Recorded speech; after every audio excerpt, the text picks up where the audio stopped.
Hello everyone, a very warm welcome to this week's episode of the Sky Sports F1 podcast with me, Matt Bacon. Now joining me this week is a driver with 10 Formula One wins, but that's not all he's got. In my opinion, he's got the best haircut in the paddock and he's got a moustache. It's Valtteri Bottas. Valtteri, how are you doing?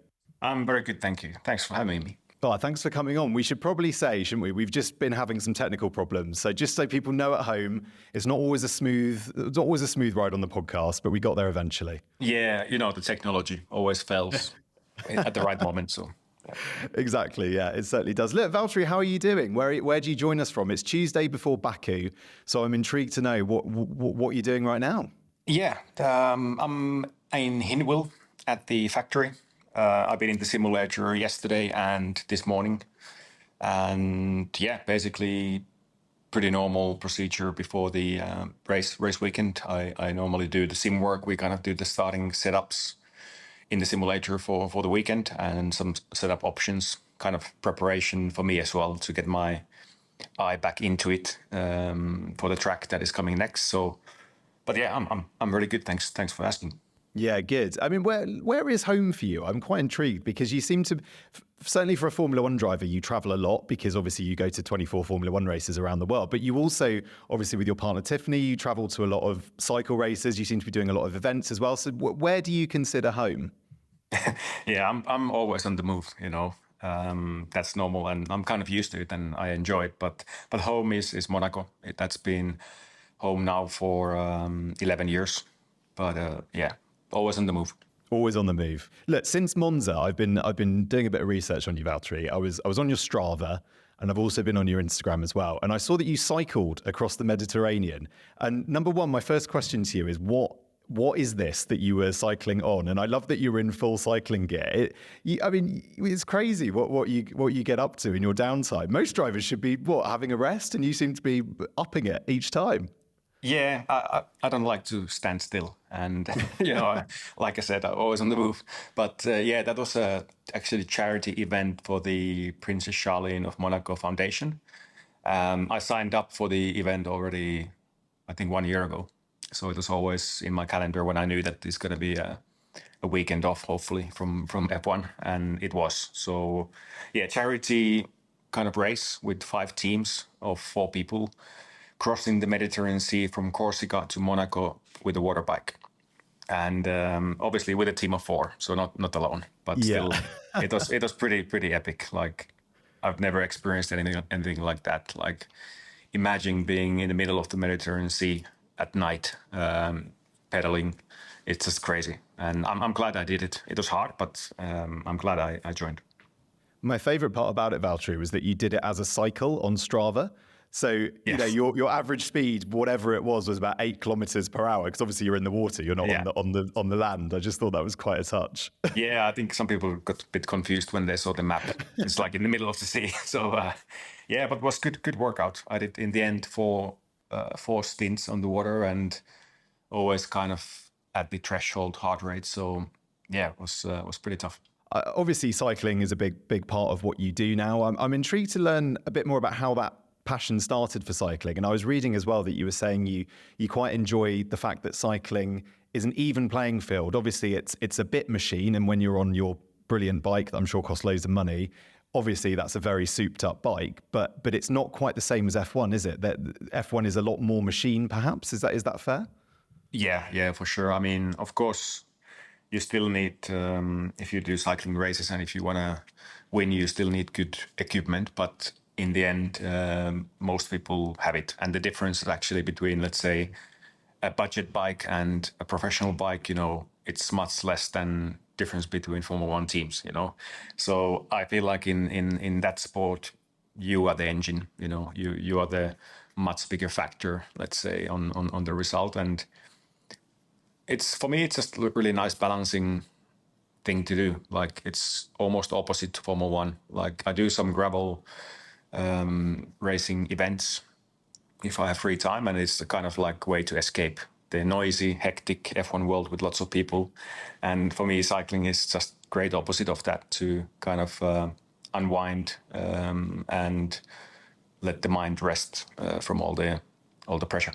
You're quite humble about saying that you do a few gravel races, because in just before Miami, You did this the Swartberg 100 and finished 6th, which I understand now secures you a spot in the Gravel World Championships. This is not amateur events. These are professional events. So look, I want to ask you the question, Valtteri, and it's a question we've asked in the Sky Sports F1 office quite a lot over the last few years. Are you the fittest Formula One driver on the grid? I would say so. That's what I believe. And obviously I've been systematically training all my life just for this sport. And yeah, since I picked up more cycling, for sure, I've gained even more endurance. Of course, I still need to do specific workouts for racing, like gym work, etc. But I'm definitely on top of my game in terms of fitness.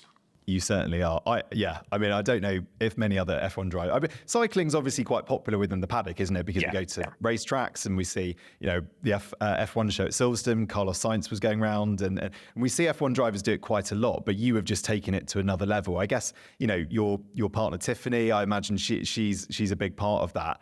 It must be so lovely as a couple that you get to share an experience. Cycling together, right? It's if we're going to use that phrase, couple goals, I think you two are pretty much up there.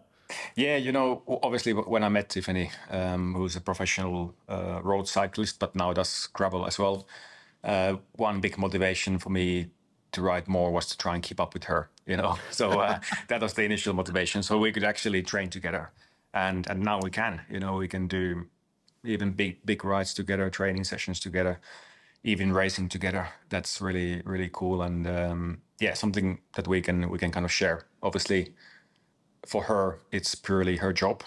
And for me, it's a passion. So she's always joking that I actually want to ride my bike more than her because I've got a different, approach. It's not my job, So I can kind of choose when I ride, where I ride versus she has to, so.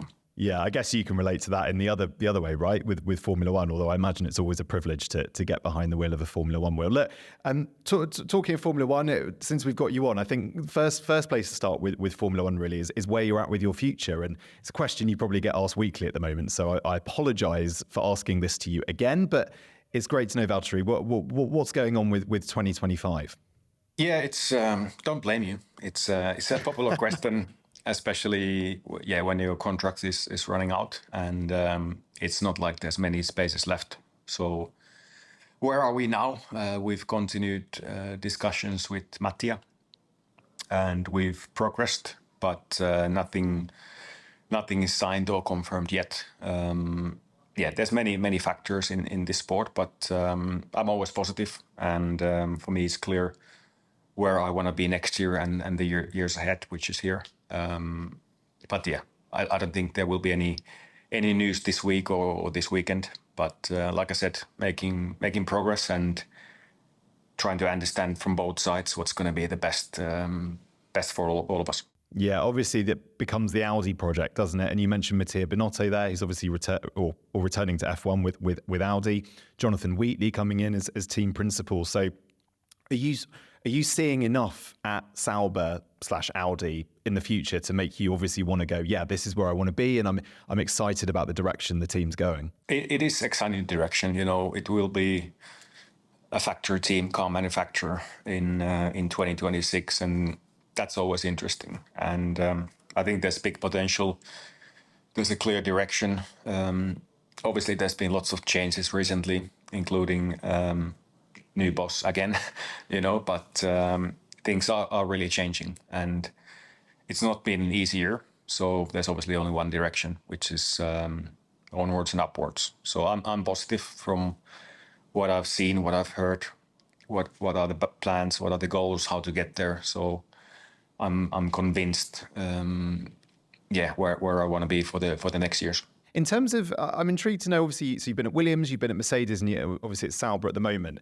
Take us through a little bit of the differences between those teams. I'm intrigued. I mean, look, just from the outside, for example, I mentioned it at the top of the podcast, your mullet and all this. We seem to be getting to know you, I think, a bit more at the moment. Since perhaps you've left Mercedes, it really feels like you're able to show us and indulge your passions, and I feel like fans are really getting to know the real Valtteri. Is that kind of a fair comment? I think it is. I think with age and experience, you learn not to take yourself too seriously at times. And if something in life definitely shouldn't be serious. I think I've just over the years become more confident and actually just be who I am and have some fun with it. So I think it's many different elements on why I wouldn't say that I have changed, but why I've been able to, probably show who I really am a bit more.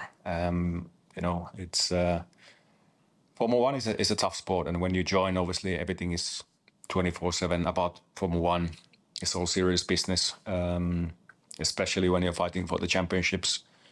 But then, I think just the change of atmosphere, something kind of clicked, and here we are. But I've always been the same guy. It's just that,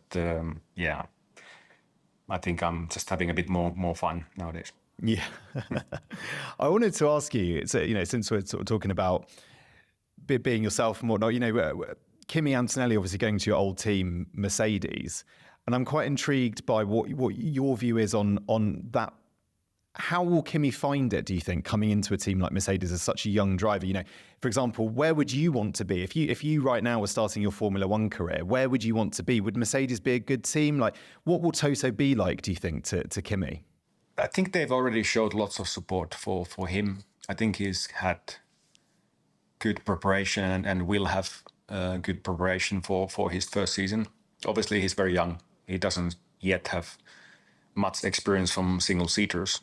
That's a fact. So it's not going to be easy. It's there's going to be lots of new things he needs to adapt to and learn. The amount of people he will be working with, the amount of information he will be getting this year, and especially when he starts racing next year.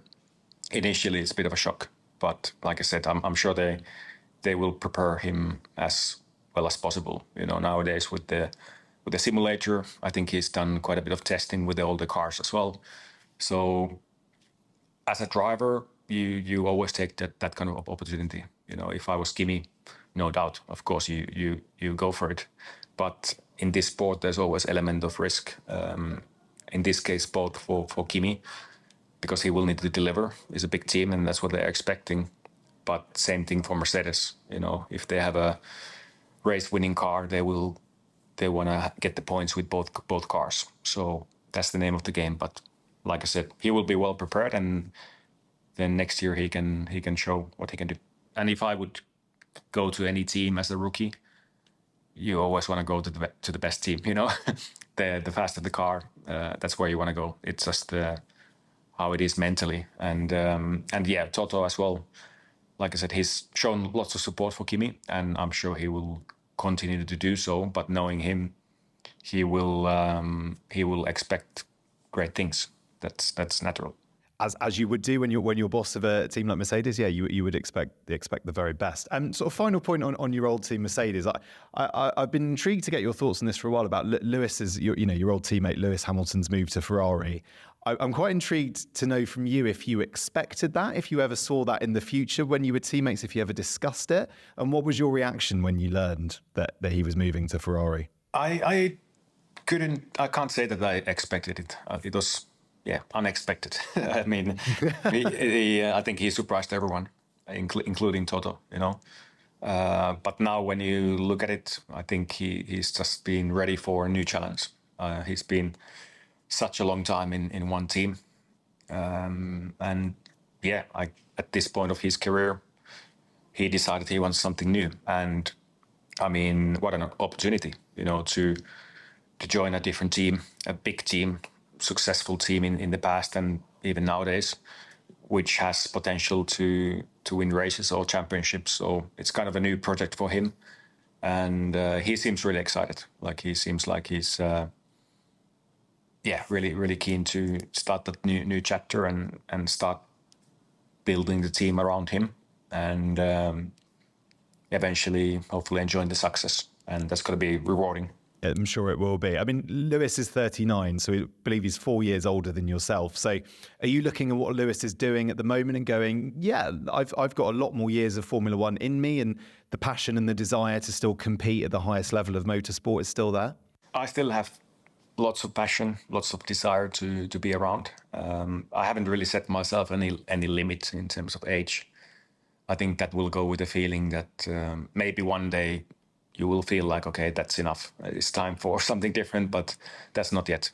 That's not still in the years ahead. So in my mind is really clear. Still want to stick around and just want to get closer to the top, and hopefully by working hard and making progress, that will be a good feeling in the future to get where I want to be again. Let's talk a little bit about F1 in 2024. And we speak a lot on the podcast about the rule changes that are coming in 2026. And I'm always intrigued from a driver perspective. How do you see the rule changes coming in? Are you excited by them? Because at the moment, from a fan perspective, it's almost like we've just got close racing. This is the season where we've finally got a really good championship battle. You're right. I think the series is performing well, let's say now for the spectators. It's especially the top 10. It's like super close, and we got different teams in the mix, different drivers winning. So I think it's great. 26 will, of course, again, shake things up. There will be probably in the beginning bigger gaps, perhaps. But I think the racing will be good. Like what I've seen and heard, it will be close racing. It's just a question of if some teams will find something special and some don't. But that's only speculating at the moment. But I'm not worried about the racing side. I think that will be still good close battles, no doubt. Couple more things. I know we don't have much time with you, Valtteri, so I'm trying to rattle through a few topics. I get your thoughts on. Look, I'm intrigued what you make of what's going on at the front of the grid at the moment with McLaren and this concept that they seem to have at McLaren of two number one drivers. And I know, from your experience at Mercedes, how feasible is it to have two number one drivers? Do you think as the season progresses, it just makes sense? It makes sense in a championship to favour one driver or the other? Like from your experience, how did those conversations go? It's always a tough one. Team, they always want to be fair. But at least with Mercedes, usually it was there was kind of a policy that around mid-season they would make decisions on who to support more based on points and what the team thinks is gonna happen, who's gonna be in the championship fight at the end of the year. So every team operates differently, and I wouldn't be surprised if McLaren eventually will prioritize the driver with more points, But in any case, for teams, constructors, title, that's always the number one, because in the end, that's the biggest source of income the teams get, and that will obviously help for the future. So that goes first. But then if they see an opportunity that one driver can help another, I wouldn't be surprised if they do that, but later in the year. Do you have sympathy with Oscar in this situation that he's in? Because he's second year in Formula One. He's had such a good season, hasn't he? But I guess in those situations, Lando's just a bit ahead. I mean, it's a tough pill to swallow, isn't it? If you do end up becoming the second driver in that title fight. It's not easy to accept. But, like I said, he's only in the beginning of his Formula One career. I think he's already had amazing season looking at his experience versus Lando's. So I think he's doing well, and he's got great years ahead of him. So if I was him, I wouldn't be too worried about it in case he will need to support Lando. That's just name of the game sometimes, but he will have his times to shine, no doubt. Yeah, absolutely. Right. Look, final question, Valtteri. You've got your cycling, you've got your wine, you've got your gin, coffee. Basically, all the nice things in life is the things that you seem to be investing in or putting your own stamp on. So come on, what's next? Give us an exclusive. What are you looking at doing next? I don't know. With me, you never know. So keep following, keep waiting. I mean, there's nothing really in the pipeline. Like all those passion projects that I'm involved, I've got pretty full plate at the moment, and at the moment, I'm good with what I have, what I'm kind of working outside F1 weekends. I've got everything in great balance. I can choose my workload with all those things, which is perfect because Formula One is the priority. So let's see.